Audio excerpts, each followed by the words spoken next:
29 март асосгузори сулҳу ваҳдати миллӣ, пешвои миллат, президенти ҷумҳурии Тоҷикистон муҳтарам Эмомалӣ Раҳмон дар шаҳри Гулистони вилояти Суғд ба фаъолияти корхонаи паррандапарварии мурғи бебаҳо ва сардхонаи замонавӣ оғози расмӣ бахшида, бо шароити кори он шинос шуданд.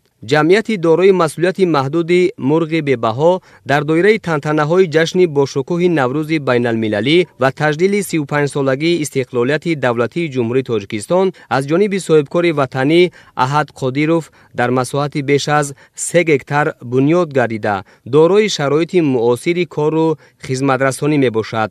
зимни шиносоӣ ба сарвари давлат муҳтарам Эмомалӣ Раҳмон иттилоъ дода шуд, ки иншооти нави паррандапарварӣ дар масоҳати наздики 2000 метри мураббаъ бунёд шуда, дар муддати 45 шабонарӯз беш аз 30,000 чӯҷа барои истеҳсоли гӯшти парҳезӣ омода карда мешавад.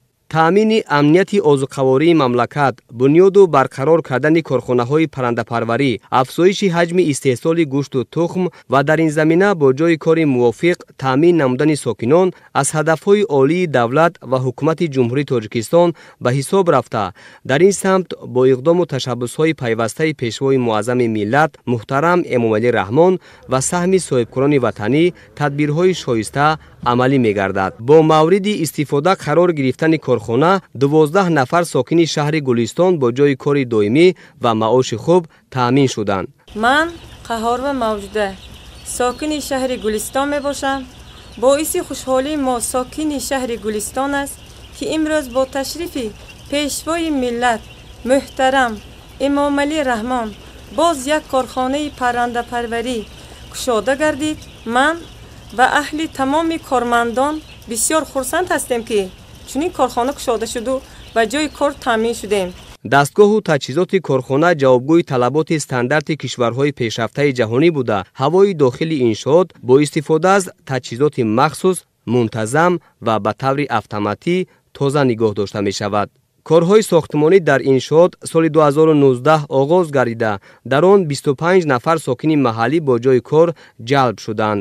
корхона имкон дорад, ки дар як сол дар ҳаҷми зиёда аз 300 тонна гӯшти мурғро барои коркард омода ва ба корхонаҳои истеҳсолӣ пешниҳод намояд. мо ҳамроҳи фарзандон таслим гирифтем, ки баъди имтиёзҳои ҳамин кичхел ки ҷаноби оли додан масъулаи соҳиби мурғпарварӣ ва як мурғхона созем. дар ҳамин давоми корамо бо як сархонаи дигара таъсисотҳои нав аз олмон оварда васл насб кардем.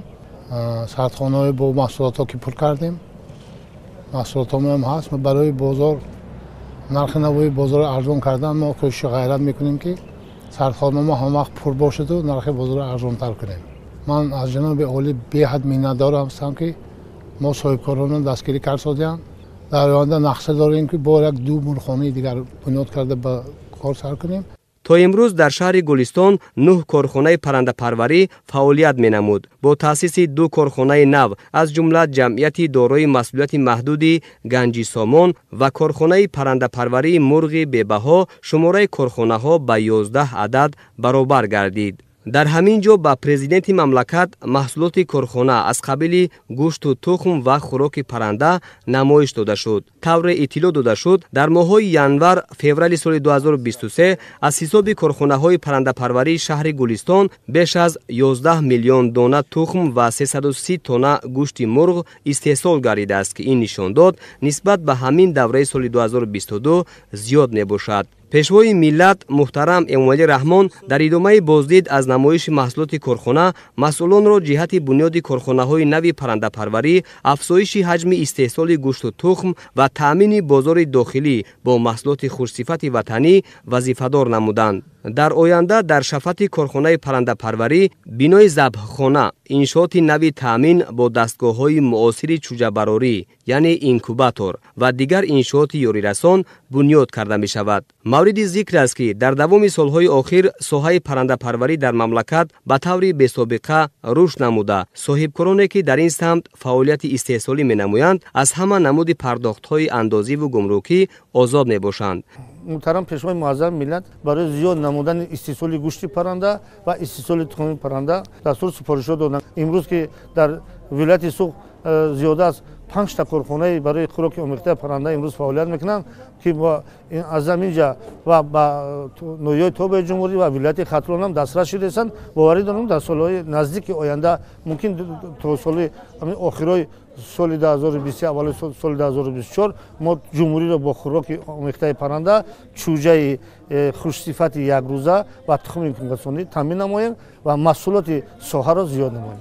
در شفت کارخانه مذکور با سهم صاحبکار همزمان بینای سردخانه بعد از نوسازی مورد استفاده قرار گرفت. انشاءات برای ذخیره و نگهداری 3000 تن محصولات کشاورزی و محصولات گوشتی پیش بینی شده.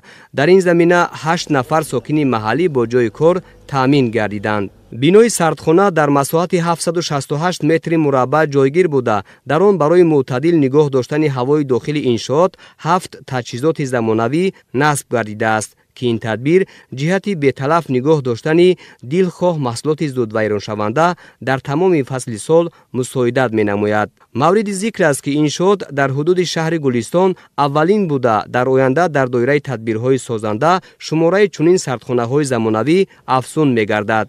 عین حال در سردخانه به مقدار ضروری سبزی، کارتوشکا و محصولات گوشتی نگاه داشته می شود. با نظرداشت افزایش طلبات، مسئولان امکان دارند که محصولات کشاورزی را برای ذخیره و نگهداری محصولات از دیگر کارخانه و خواجگی‌های دهقانی قبول نمایند. با مقصد رشد ساحه باغ و تاکپروری و در آینده تأمین بازار استعمالی با میوه و سبزیجات تر و تازه کشاورزی در یک قسمت حدود کارخانه باغ نوی میوه دهنده بنیاد گردیده است که در آن نهال درختان بادام، گیلاس و زردآلو شناخته شده است.